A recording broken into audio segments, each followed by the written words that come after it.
On this edition of In the Gun, we have got a little debate here. Who is the greatest Mountaineer football team ever? We will begin to discuss. We'll take a look at some of the opening candidates. All of that and more after this update, this recruiting update from our guy Skyler on this edition of ITG. Let's go! You are now watching Believe.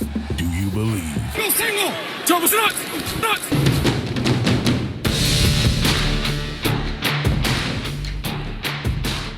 ITG with Wes, Owen, and Jed. Those goofy bastards are just about the best thing I've got going. Here's our mission statement in the Gun podcast. Whenever I'm about to do something, I think, would an idiot do that? And if they would, I do not do that thing. You're only young once, but you can be immature forever. Everybody, let's have something to do. It's a long story. Dude, it's all PG, you know what I mean? Everybody had their clothes on and everything. Okay, it's a short story. They dropped some balls on the Oklahoma State side. Quit laughing. Okay, look at it. Here we go. Hey. You are In the Gun. Once you enter this family, there's no getting out.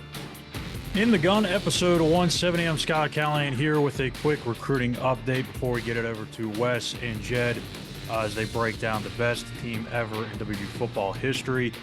It's been a hot month for the West Virginia coaching staff in terms of the recruiting trail. They picked up 13 commitments, one also being in the 2026 class with a big-time pledge from quarterback Brody McWhorter, who is regarded as one of the top quarterbacks in the 2026 class. West Virginia beat out a number of Power 5 blue blood schools to land McWhorter, getting an early start on that 2026 class that now has two commitments, Davion Taylor, linebacker out of Pittsburgh, being the other. But as far as this class has gone, over the last couple of weeks, they've picked up a ton of momentum. That momentum has not slowed down. They are in the mix for about another, I'd say, 4 or 5 other recruits that are kind of getting close to making their decision. Elijah Crawford, defensive lineman, Grant Bierman, a linebacker, another to keep your eye on. But as far as the guys that they've picked up this month, DeAndre Desenor, the running back who, in my opinion, is probably number 1 or number 2 in this recruiting class. Ramondo Johnson, a defensive end that'll probably play more of a bandit here at WVU. Deuce Edwards out of Richmond, Virginia, picked West Virginia over Virginia Tech and Michigan State. Was really kind of a 2-horse race there at the end between West Virginia and Virginia Tech. Taylor Brown, a defensive lineman from Upper Marlboro, Maryland, which has kind of been a theme here for this class, that DMV has been hit strong. Gavin Crawford, offensive lineman from Olney, Maryland. That was actually last month, but he kind of kick-started this whole thing. Tariq Mallory, huge pickup. Was previously committed to Wake Forest, but he was kind of always on that flip kind of watch. Really liked West Virginia. He told me that he had a really good relationship that just kind of started actually in the last handful of months with Tavon Austin, who hit him up when he got the offer, told him, hey, I don't care where you go, I'm going to support you wherever it is, but it'd be cool to see you at West Virginia. And to see that kind of relationship form is pretty cool. Obviously, that'll continue as the months go on and as he gets to WVU. But a big-time target, 6'5", 190 pounds, very long, lanky. He's going to have to fill out a little bit, but he's got really good traits as it is already. Can probably play the X at the next level. He can maybe be a Z and stretch the field, but really good pickup there. One of my favorite pickups in this class is a WVU legacy. His mom was a swimmer at West Virginia, and that is Amir Leonard Jean Charles. He's a defensive lineman from Nashville. West Virginia beat out Tennessee, Vanderbilt, some other SEC schools, some ACC schools. Big-time pickup here, a kid that I think can play right away and be somewhat in that rotation. He's not going to be a guy that's going to start maybe in his first year or two, but he's going to be a factor in some way, shape, or form. Sirius Stinyard, a cornerback out of Tampa, Florida, another big pickup in the secondary, a guy that, again, I think will play very early, if not at least on special teams in his first year in Morgantown. A guy that has really strong connections to Neil Brown is Montaven Kissenberry, who played at and still currently plays at Boyle County High School in Danville, Kentucky, which is, of course, Neil Brown's alma mater. Very talented playmaker, can put him in the slot, can put him outside, probably lines up better as a slot guy. He's going to do his work underneath and in the intermediate game. He's not extremely fast, but he's quick in tight spaces, and I think that's what's kind of going to be his niche at the next level. Michael Hasty, a recent pickup as early as last week, a linebacker / pass rusher. He could kind of play both spots. Chris Filippo, who is a safety / outside linebacker, will probably play more so down in the box, probably at the spear position. Very good pickup there. Underrated. That's a tip of the hat to Drew Fabianich for finding that one. And then we go on down here to the bottom. Sammy Etienne, a safety out of Auburndale, Florida, also known as the home of defensive lineman Nate Gabriel and Aubrey Burks. And then Elgin Sessions, our last one here, a safety out of Irmo, South Carolina. A really strong class so far. When you look at it in totality, it's probably one of the best recruiting classes, not only in Neil Brown's tenure, but here at West Virginia as well. So I think this is going to be a group that could finish in the top 20. Certainly has the chance to be a top 25 when it's all said and done. There's going to be another 4 or 5 or so pieces added to this class along the way. As I said, they've got a couple of guys that they're closing in on that could be announcing here in the next couple of weeks. So that's kind of your quick recruiting update. We'll dive into more in-depth analysis of this stuff as we get closer to signing day and as we kind of actually see this class come to fruition. We don't want to dive in 30 minutes on a kid that may end up flipping. So we're going to save that for later on in this process. So that's going to do it for me. But before we send it to break, a word from our sponsors, Bet Online, where the game starts, and then Toothman Ford, where we all know cars cost less in Grafton. We'll be back here with Jed and Wes right after this break here on ITG. Nobody supports the blue and gold Mountaineers like Toothman Ford. With over 20 NIL deals and counting, Toothman Ford continues to rally behind our student athletes. And it's time we rally and support the dealer that supports the Mountaineers. Not only does Toothman Ford offer the best prices in the state on pre-owned, their never over MSRP campaign on new Fords guaranteed to save you thousands. Drive with pride all season long, knowing you're supporting the dealer that fuels our Mountaineers. Toothman Ford, where cars cost less, in Grafton and at toothmanford.com. For nearly 20 years, Fortis has been the nation's leader in providing guaranteed roof performance programs for commercial buildings. Fortis offers roof performance solutions that feature extensive initial and ongoing reconditioning for commercial buildings as an alternative to traditional replacement, with long-term performance guarantees that are backed by global leader Lloyd's of London. Fortis offers a comprehensive range of roof performance management programs that provide financial security, extend the life of our customers' roofs, and make a significant impact on ROI. Fortis is currently improving performance and increasing ROI for customers at more than 4,800 locations, with more than 140 million square feet protected, including many Fortune 500 companies that have turned to Fortis to save money, gain financial certainty, and extend the life of their existing roofs. Fortis has helped customers save more than $520 million in capital roof replacement costs for an average ROI of over 250%. To learn more, visit fortis.us.com. Fortis, roof performance and financial certainty guaranteed. If you work the land, you just got to be a jack of all trades type. There's just too much to do. So if you got to be a welder or a farmer or a ditch digger, that's just who you are that day. Then tomorrow, you can be somebody else.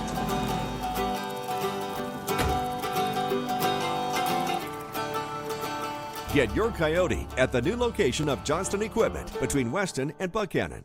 Back in the gun here as we roll along. Great stuff there from our co-host / producer / do-it-all extraordinaire, Skylar Callahan, as it has been an exciting week, an exciting couple weeks to be fair, on the recruiting trail for the Mountaineers. Certainly that is something that we would continue to keep an eye on as we roll along here on ITG. But Jed, now it's funny, you and I were having one of those Mount Rushmore conversations before we started recording tonight. It's list season. It's Mount Rushmore season. There's no sports. There's no football. It's dead period. Let's find some things to talk about here. And one of those things that maybe not quite as popular as top 10 lists or Mount Rushmores, but best team conversations. And I know you kind of put this together over the last couple weeks. You've been running some polls on our Twitter account. @InTheGun is where you can find us on Twitter. And Jed, so a debate as old as time, but going to be fun to rehash with you and with our audience here, the greatest WVU football team of all time. I was thinking about this, Wes, and wondering what was the best way to unpack it. And now, first of all, who am I to declare the best WVU team of all time? I'm not about to try. So I figured the best way to do it would be to put it in the hands of the fans. This is a fans' choice tournament. Yes. And I wanted to figure out the best way to structure this. And what I came up with, I figured why not a 16 team tournament? And in this 16 team tournament, what we will do is seed these teams, which was difficult enough. So I had to start by saying who are the 16 teams? So the only automatics here were if you had double digit wins or a top 20 AP finish, you're in. Outside of that, you had to kind of get a little creative and pit teams against one another. So Sure. you even had a fair amount of what I would call honorable mention that were left out of the 16 team field. So it'd probably be best if you're it's like a watch mojo type thing. You know, hey, before you get to number one, you talk about all those that were left out. Well, instead of waiting until right before we get to number one, I'm going to start with our honorable mentions. And I also reached out after the fact, after the fans had spoken, once the dust had settled, to friend of the show, West Virginia football historian, West Virginia sports historian, John Antonic. And I said, hey, here's the fan said, what are your thoughts? Some pretty interesting stuff here. And John, of course, pointed out some teams that were left out, some omissions, and why he thought some of those teams would have been good choices as part of the field, which is on me, that's on the fans. So let's talk about some of those, the honorable mentions. First of all, I said top 20 AP finish. That wasn't necessarily automatic. That was just kind of the shoe in the door to be part of the discussion to maybe be part of the top 16. Sure. The 2018 team, for instance, actually finished ranked 20th in the final AP poll. They didn't get in. I mean, how can you put a team in that dropped their final three games? And we all know how that season ended versus what could have happened. The loss at Oklahoma State and Stillwater, the loss to Oklahoma, then the bowl game in which Will Greer didn't participate. But all the promise and hope and excitement that team brought with that fast start, that unbeaten start before they got beat in Ames under the lights at Iowa State. Well, they'll always be remembered for the big one at Texas, the Will Greer moment at Texas. So fun to kind of reminisce about that football team, but on the fringes, didn't get in. The 2003 team that turned things around and made that run. They didn't get in. They had a top 20 finish right on the cusp of 20th. 1981, one of Don Nealon's first, a matter of fact, Don Nealon's first really exceptional team at West Virginia for the things they accomplished. They finished 17th. Didn't make this cut of the field of 16. Go back to 1955, the Art Pappy Lewis days. We do have one of his teams in there, maybe even a couple of his teams in there to be discussed, but the 1955 team didn't quite make the cut despite their accomplishments, including a win over Penn State. Now you go back, and this is where the John Antonic comes in. 1924 and 1925. The 24 team coached by Clarence Spears, the 25 team coached by Rat Rogers. We had quite a run going from the late teens into the mid 20s. It was kind of like the run that we had under Coach Rod in the mid 2000s. We had a very similar run in the early to mid 1920s. Both of those teams went 8-1 and played some pretty stiff competition by the standard of that day. I mean, some good Washington and Jefferson teams, but neither one of those teams made the cut. What I did was I went with the 1922 team, which we'll get into from that era, the only unbeaten team regular season in the history of West Virginia, excuse me, the unbeaten total team that finished unbeaten in the history of West Virginia football. 1919, 8-2, we mentioned that era. Even back to 1903, we had a 7-1 team. But part of what I did, Wes, was I got into the schedules of who these teams were playing.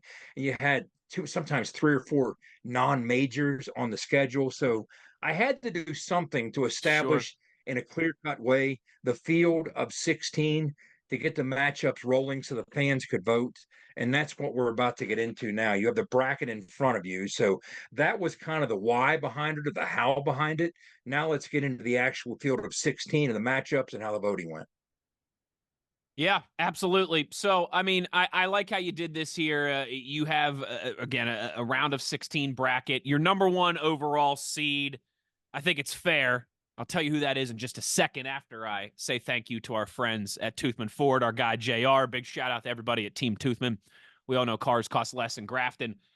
Jed, 1988, of course, the Mountaineer team that lost in the Fiesta Bowl to Notre Dame, your number one seed. And to me, I think that's fair. Because of the fact that, listen, I guess you could correct me if I'm wrong on this, but I think by the letter of the law, they are the only WVU football team that has played for a national championship. Is that Mythical national championship. right? Mythical national Yeah. championship, but again, because how that used to work, there wasn't always a national championship game every year, but occasionally you had what felt like the consensus national championship game. Even that team was ranked number 3 going into the Right. Fiesta Bowl. They weren't number 2. Correct. They were number 3. Even had we won, you knew going in there was a chance it could be a split national championship if you won. Yeah. But yeah, to your point, yes, the only one to ever play for even a mythical national championship.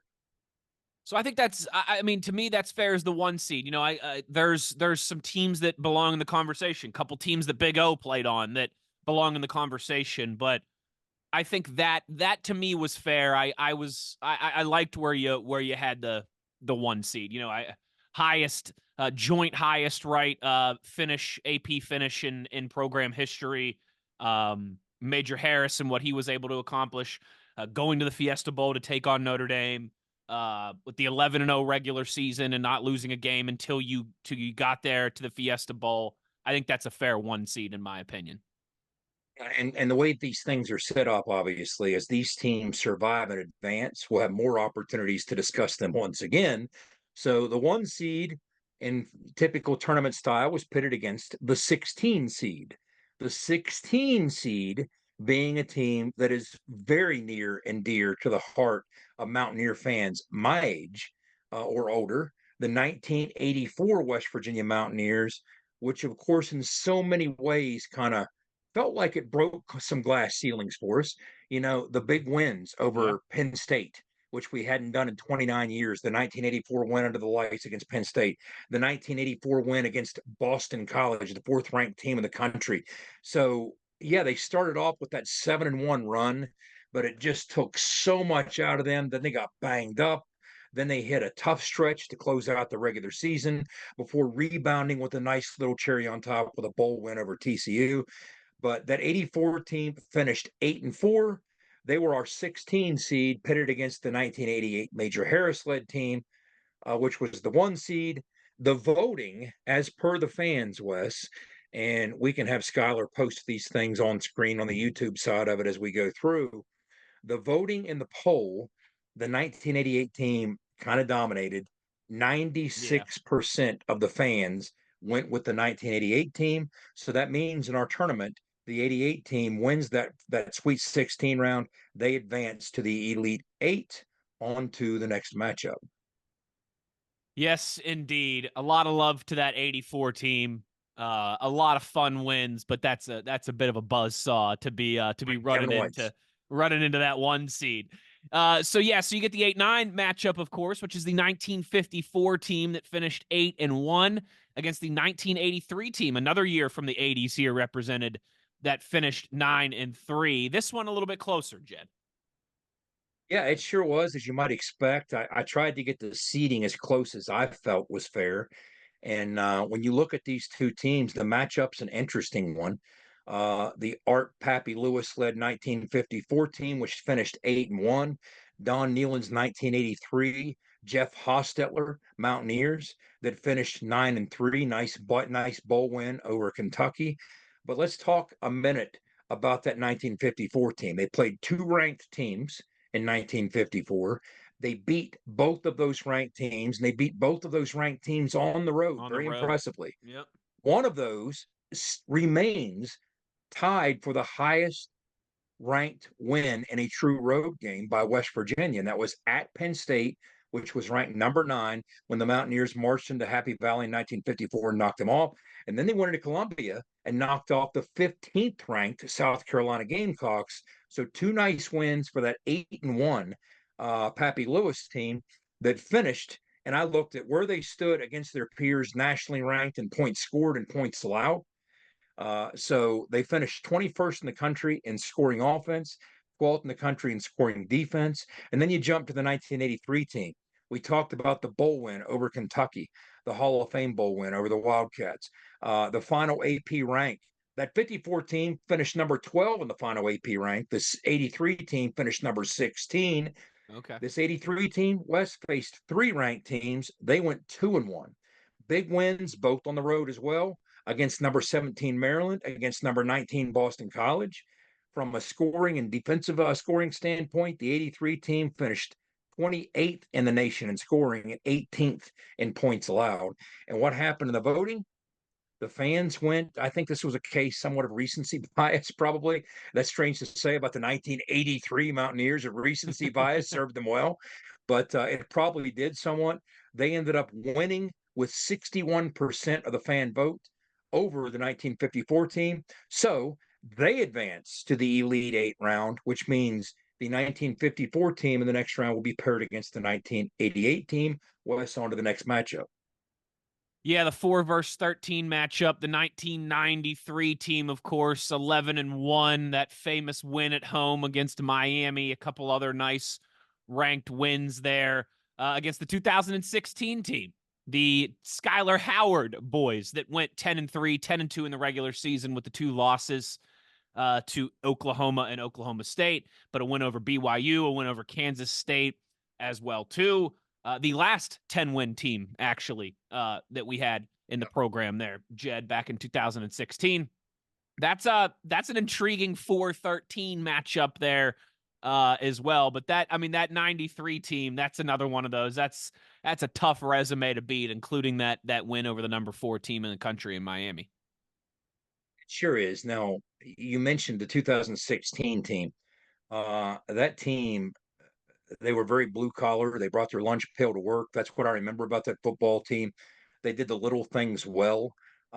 You mentioned the wins over BYU and K-State. West, both of those teams, the Cougars and the Wildcats, won 9 games that year. So those were two significant wins. They weren't ranked, but they were significant wins.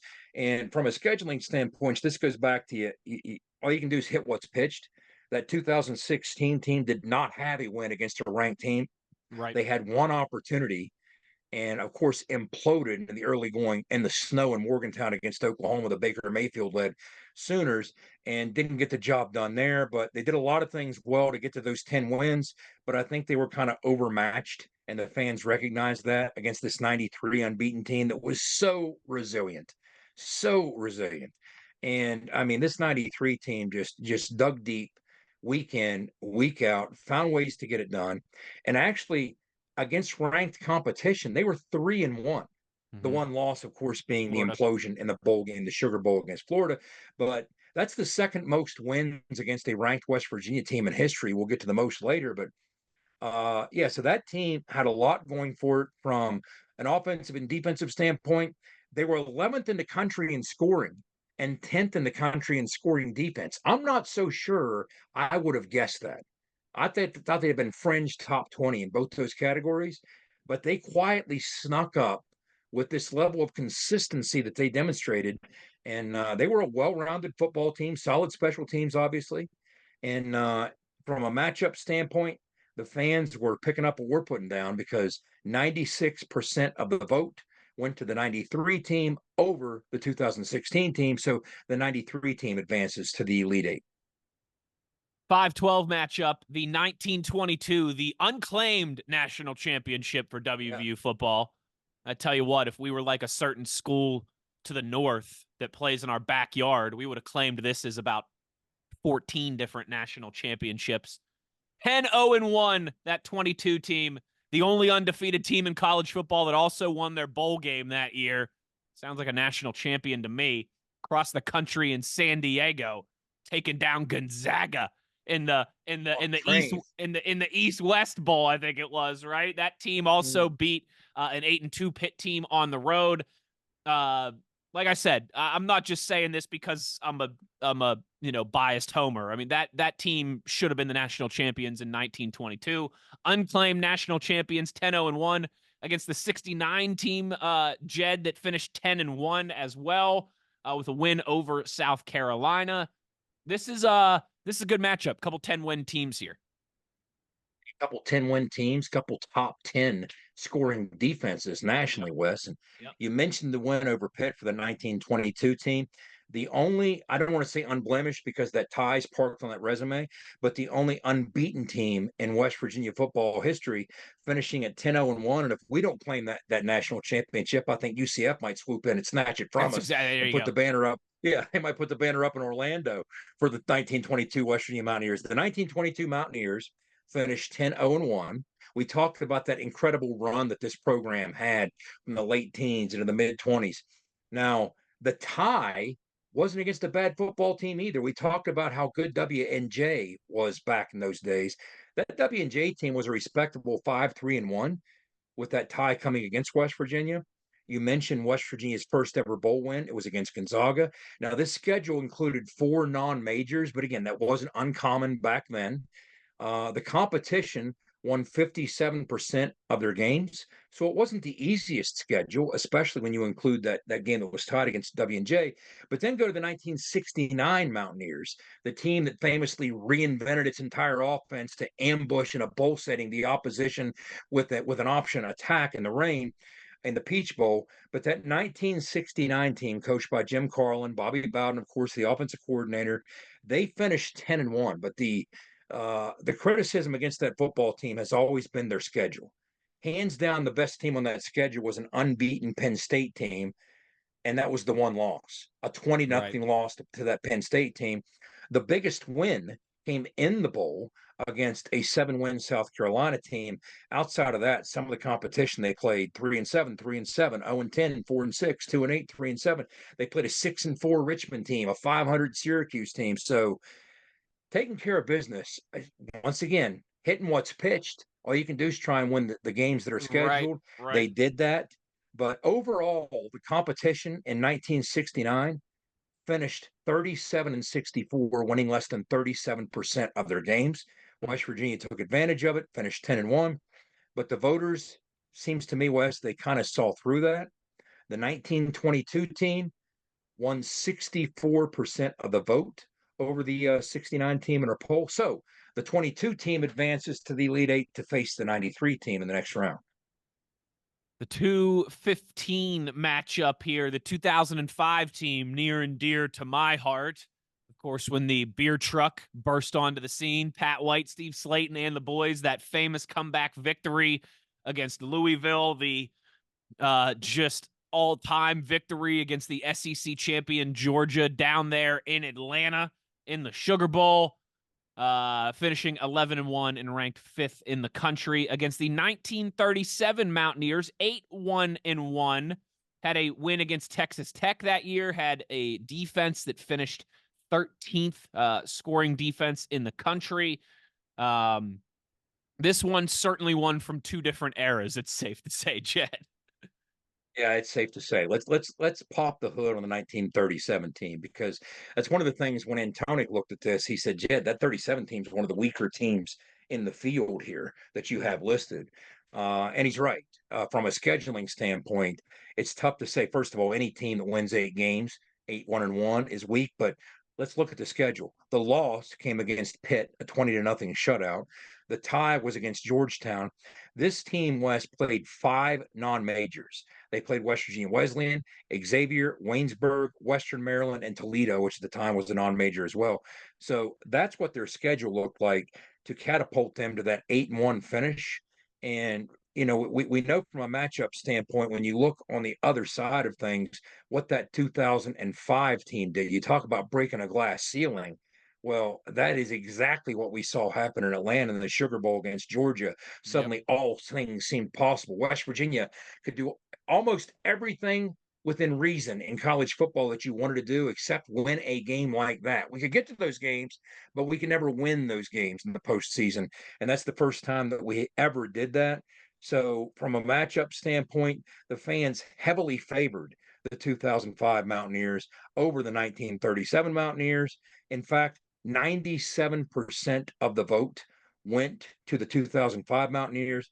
I think when people, what they know or don't know about that 37 team was enough to kind of carry the day for the 05 team. So the 05 team does advance to the Elite Eight with 97% of the vote. 7-10 matchup. The 1953 Mountaineers, 8-2, finished 10th in the country wins at Pitt and at Penn State. 2011 Mountaineers, of course, the Geno Smith Orange Bowl season, that 70-33 win over Clemson. They also beat a ranked Cincinnati team that year, did those Mountaineers. This is a matchup between a couple offenses that could certainly put up some points for their time, Jed. Yeah, well, where's the love for Freddie Wyatt, right? Again, Freddie Wyatt, a guy who beat Penn State 3 times. This 1953 team beat number 17th ranked Pitt on the road, went on the road and beat Penn State, ended up 8-2. They advanced to the Sugar Bowl. It's the first time that West Virginia as a program truly played in a bowl of that stature. Things didn't go that well against Pepper Rogers and Georgia Tech. Pepper Rogers at quarterback in Georgia Tech.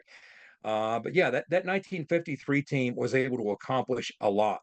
I just think in this matchup, it was probably a little too overwhelming. What's funny about this matchup, Wes, is again, let's look at the seeding. The 53 team was seeded number 7. The 2011 Orange Bowl team was seeded number 10. So that would numerically make this the only upset of this opening round, right? I see what you did there. Yeah. Geno Smith in the 2012 Orange Bowl champion Mountaineers 2011 season, they took home 74% of the vote according to the fans, so they advanced to face the 05 team in the Elite 8 round. Yes, they do. Coming down the home stretch here, the 2007 Mountaineers are the 3 seed. Of course, another team that Owen could give us a little something on here. The win against Rutgers, the dominating win against UConn, a win against Cincinnati, the Fiesta Bowl rout 48-28 over the Sooners, who were playing just as good of football as anybody at that time. That team finished 6th in the country. Jed, it was the 3rd straight year the Mountaineers finished in the top 10. Top 10 scoring offense, top 10 scoring defense. I tell you what, pretty dang good team for being the 3 seed. And then another team actually that's near and dear to Mountaineer Nation's heart, the 1975 team finished 9-3 and ranked 20th in the country. Wins against Pitt, wins against Virginia Tech, wins against Cal as well too. Once again, 2 different eras here, but 2 teams that finished in the top 20 and like I said, fondly remembered by the fan base. Was Bobby Bowden's swan song. This team will always be remembered for that climactic win over Pitt with the Bill McKenzie field goal and the excitement that ensued there. So that was obviously the big win. That Pitt team was a top 20 football team, ranked number 20 in the country when they came to Morgantown. This was also a team that knocked off Virginia Tech, wasn't ranked, but a Virginia Tech team that went on to finish 8-3. That Cal team that they beat went on to finish 8-3. So played some good football and found a way to win 9 games, dropping just 3. But I once again, I think that the team they tangled with was just too much to ask, and the fans kind of recognized that. And any of these '05 or '06 or '17, maybe there is a touch of recency bias. No doubt, You'll see it when they're paired against some of the '80s teams. But I'm not so sure that was the case here in '75. I think this was a true barometer of how people might ordinarily feel. 96% of the vote went to the '07 team. And they advanced to the Elite 8 round as well. And there's a reason that they were the 3 seed, the way I pitted these things.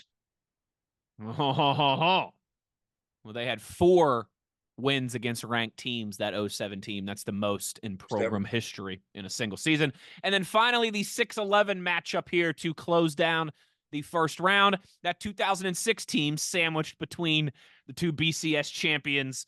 Of course, finished 10th in the country, 11-2. That 38-35 win over Georgia Tech, back-to-back years, 38-35 over a team from Georgia in bowl games there in that Gator Bowl. The Calvin Johnson Georgia Tech team there that finished 9-5. They also had a win against Rutgers, who was 13th in the country that season. The 3rd highest scoring offense in the country, averaging 39 points per game, that 2006 team.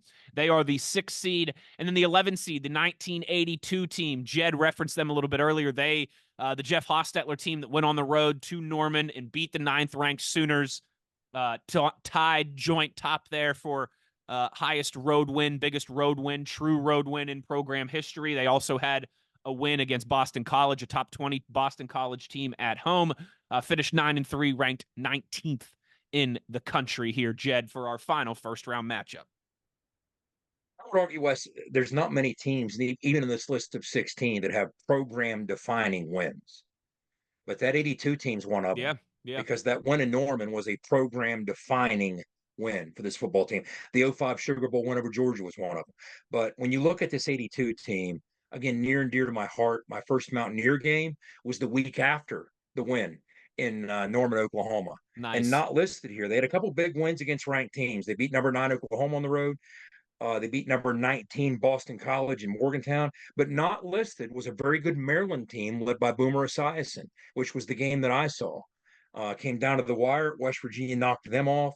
Strong season, finishing 9-3, but didn't finish on a high note against Florida State in the bowl game. Not the kind of performance that you would have hoped for out of this football team. And again, the 2006 team, West, the two highest ranked scoring offenses in this tournament.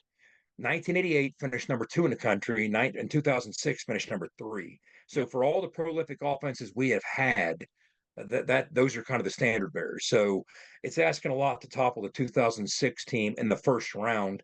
And one of the things that speaks to me when you look at the results here is the depth of this football team. I mean, their biggest win from a ranked standpoint was against the number 13 Rutgers Scarlet Knights. And that came with Jarrett Brown, the backup quarterback, thrust into action on a cold night in Morgantown. So this was double a talented overtime, team. right?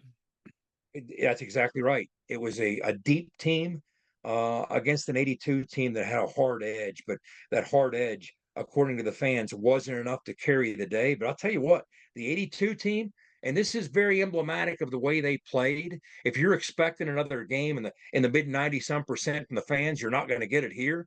Yeah. 67% went to the '06 team, and this is kind of befitting of that 82 team. That's kind of what they did. They overachieved week in, week out. They showed up, they punched in the mouth and just kept punching. It wouldn't go down. And they stole 33% of the vote. They earned 33% of the vote against the 6th seed here. So overall, 67% of the vote goes to the '06 team. They advance in the Elite Eight round. We will see them pitted against the '07 team. Yeah, that's going to be a lot of fun. First, thanks to our friends at Fortis, our buddy Rick Lewis, for roof performance and financial certainty guaranteed. You got to visit fortis.us.com. All right, Jed, Elite Eight here as we wrap up this edition of ITG. We'll discuss the Final Four in the championship in our next episode of In the Gun. But you want to start back up at the top, the 1 seed, back on the docket here in the Elite Eight. Cream starts to rise to the top. Macho Man. Yeah, the cream rises to the top. Yeah. So the 88 team pitted against the 8 seed 1954 team. We talked about the accomplishments of the 88 team. We talked about the fact they ran the table and became the only team in West Virginia football history to play for the national championship.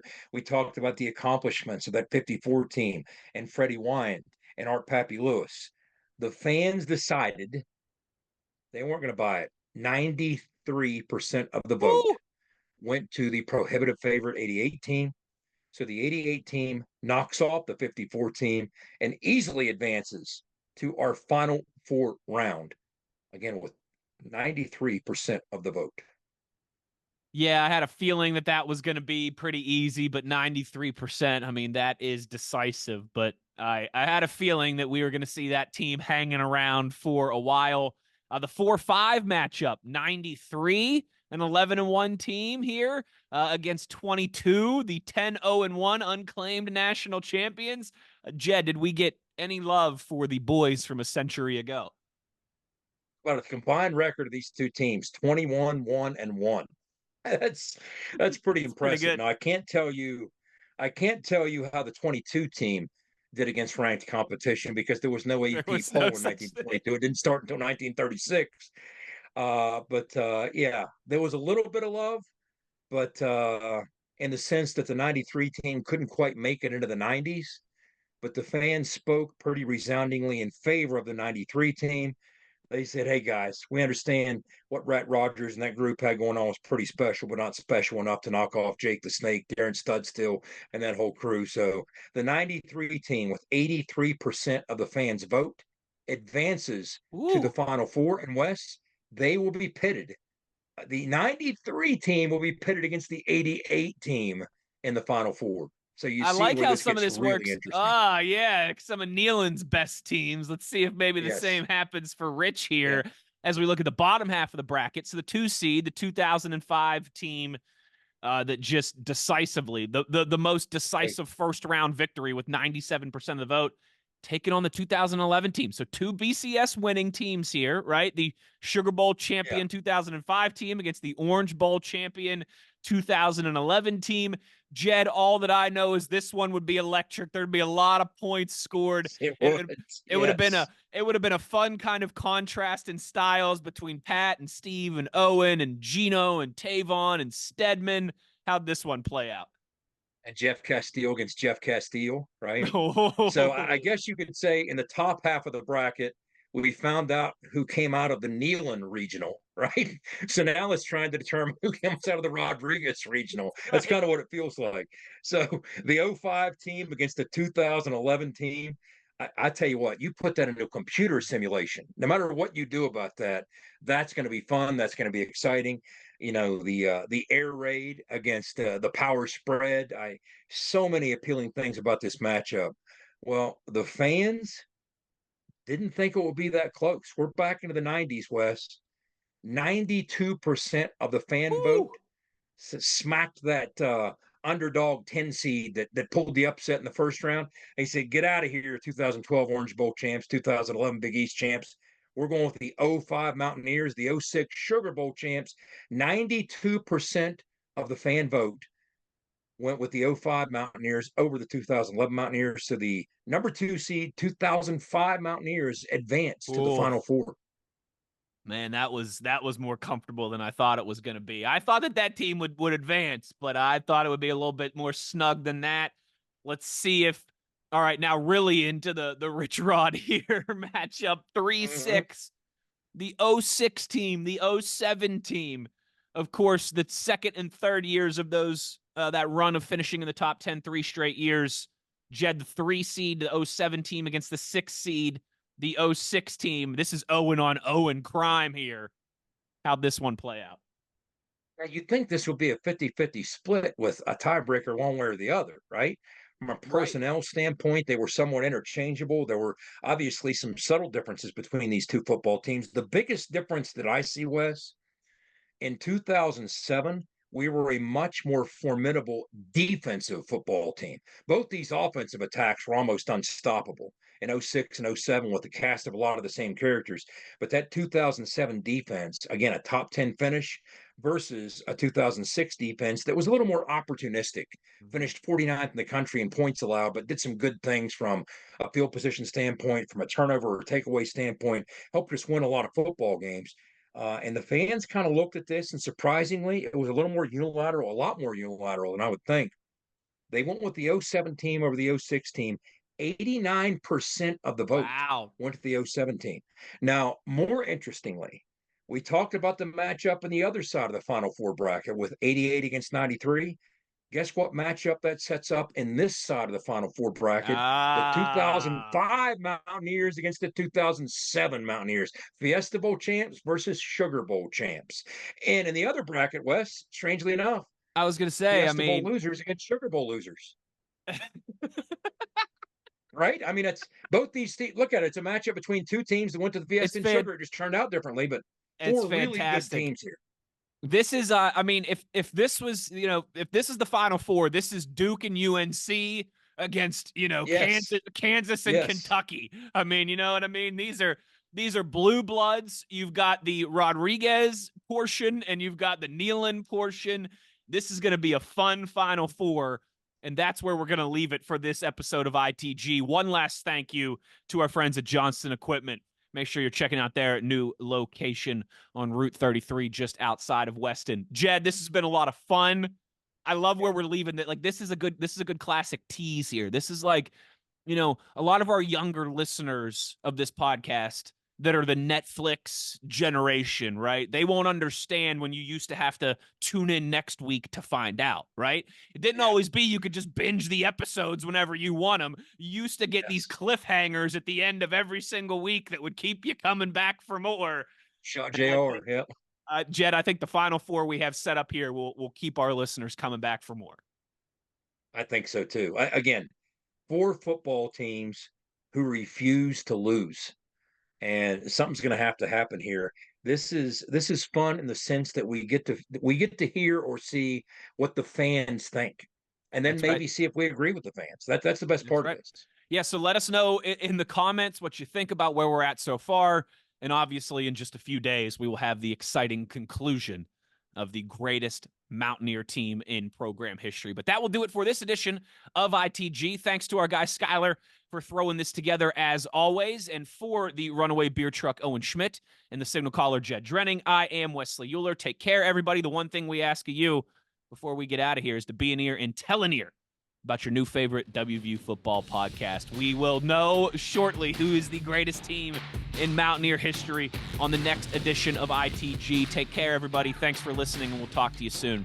You've been In the Gun. ITG. The fun doesn't have to stop here. Be sure to hit subscribe and never miss an episode. If you have any questions, suggestions, or feedback, be sure to follow us on X at In the Gun Podcast. Join us again next time. Until then, tell an ear to tell an ear about your new favorite WVU football podcast. I love the state. I got a chance to play here. And this is awesome. This is the way I pictured it. This mission is over. It's over.